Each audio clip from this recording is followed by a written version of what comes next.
Leave your mark and the Champions Promenade mean leave the mark in the history of football and be remembered as one of the most greatest foot player.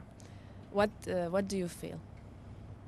I think it's an honor and a privilege to be recognized in what you do daily, and especially football, which brings people together. Um, I think what makes me more happy is to see people yelling at the stadium, people happy because we are playing football, and then we make them happy. I think it's a great moment, and for me and some of the great footballers, I think it's an honor to be part of such a organization as yours today. You are a legend today, but how was your beginning when you was a little child? Yeah, I personally had a very humble beginning. My parents were very poor, from a very small village in the northern part of Ghana called Nania. And today, football has given me everything. Football has made me who I am today, and I'm also giving back to football. But I think the humble beginning reflect everything of a person, who you are, who you're going to be in the future, and what you are today. And I think I've been very fortunate to be a football player, and I'm glad that my children also are doing the same job that they love best. Talking about your career, I imagine that when you win the Champions League with Olympic Marseille, with Milan of Capello, was a great satisfaction. What do you remember about that time? The only thing I remember so greatly is Milan was the biggest club in Europe at that time, and Milan is Milan at that time of Capello, who you have Gullit, Van Basten, Rijkaard, Baresi, Lentini, Mardin. I mean, so much great names and big names. So what really surprised me is how we were able to win that match um, in uh, in Munich. But it has been wonderful that it was like a David and Goliath game, and we were able to play very well and then to win. But especially I was the man of the match, which I remember um, one or two movements before the goal. I went through Rijkaard, Baresi, Lentini, and then the ball went to corner, and I picked the ball again, and I kicked the corner, and Basiboli flicked the ball into the goal. So this was a great moment, and this memory stays in my mind just like an art. It was a great satisfaction. You also win the African Golden Ball, and the same thing win Eto'o and Weth. Yes, I mean, winning the African Golden Ball three times, 91, 92, 93, was also a very big moment in my life, that I wanted to win a Golden Ball in my life, but to be able to win it three times was also a surprise.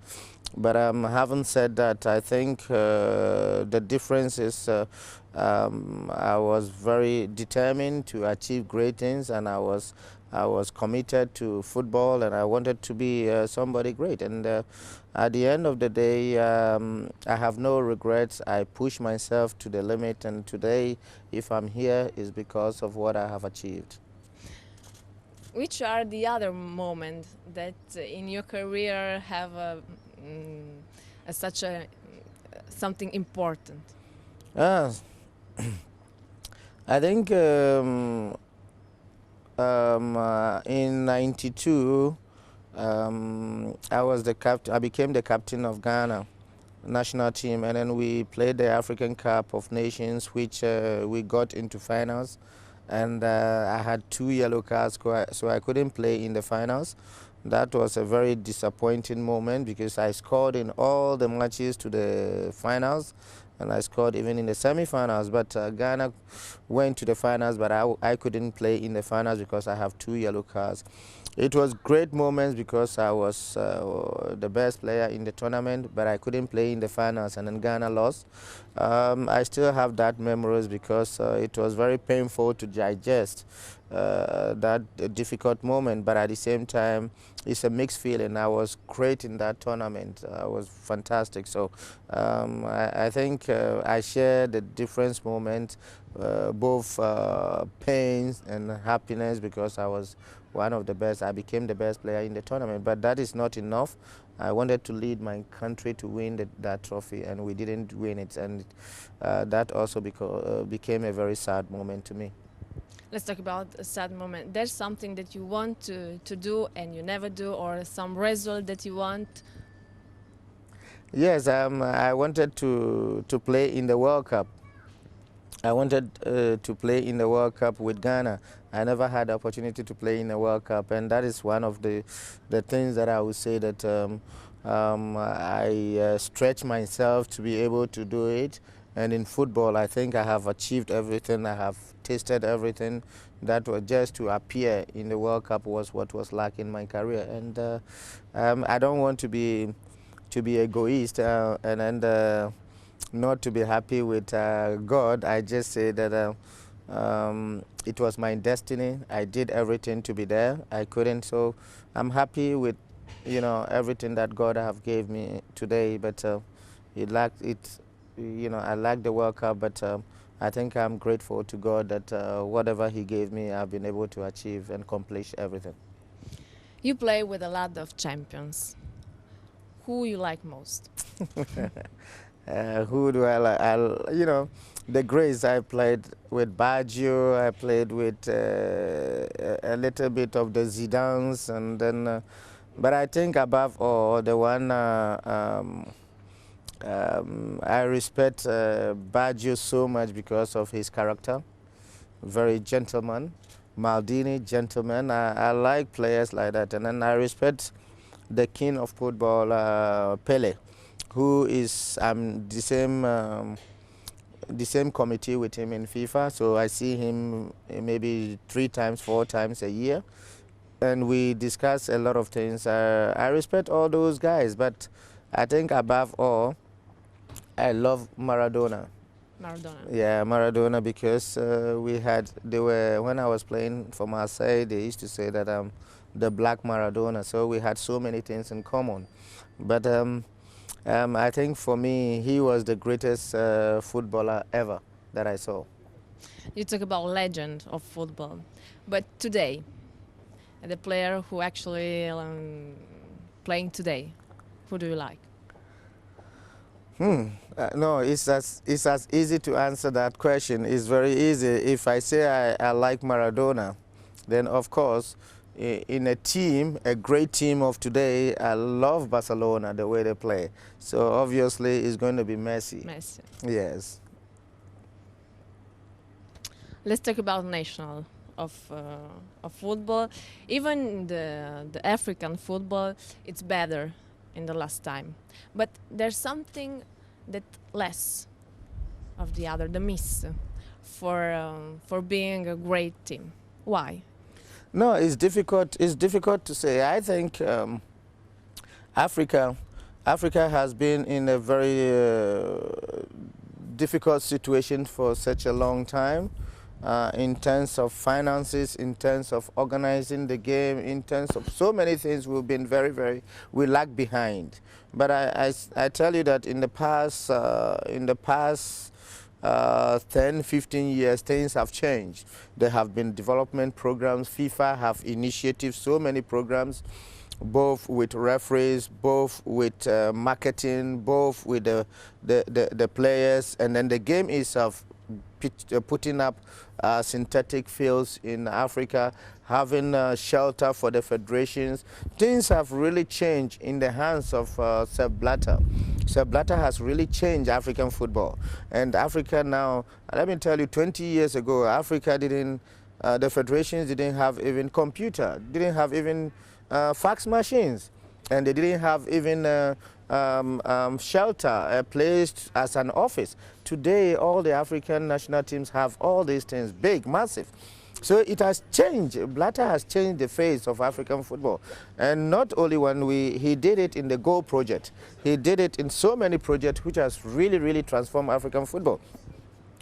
And what even made African football unique today was the 2010 World Cup.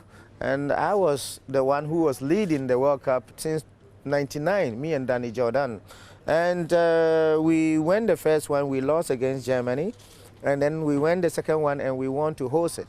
And when we host it, a lot of people were disappointed that Africa was going to host the World Cup.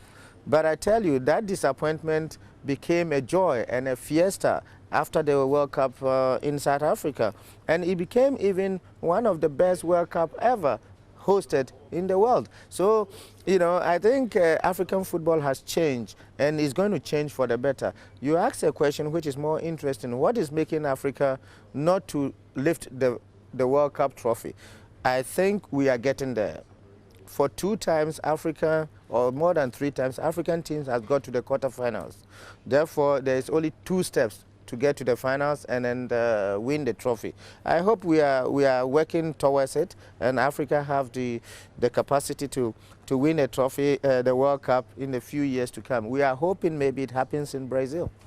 We hope to. Yeah. So you give me the suggestion to speak about Russian. It's very different. There are a lot of million. What do you think about it? About the World Cup in Russia? Yeah. No, I think it's, you know, you see, the world is a place that we shouldn't say that the World Cup must just happen in England, or it should happen in Italy, or it should happen in Australia, or wherever.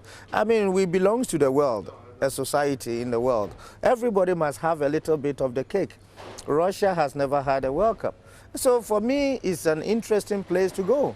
And not only Russia has turned to be a powerhouse in terms of politics, in terms of everything in the world. So for me, it's very exciting to see the World Cup in Russia, and I'm looking forward. People are saying that, well, you know, people are not saying much about World Cup because they were surprised about what they saw in South Africa. They said there is malaria, there is war, there is all these things in Africa. But they came and they had a wonderful fiesta.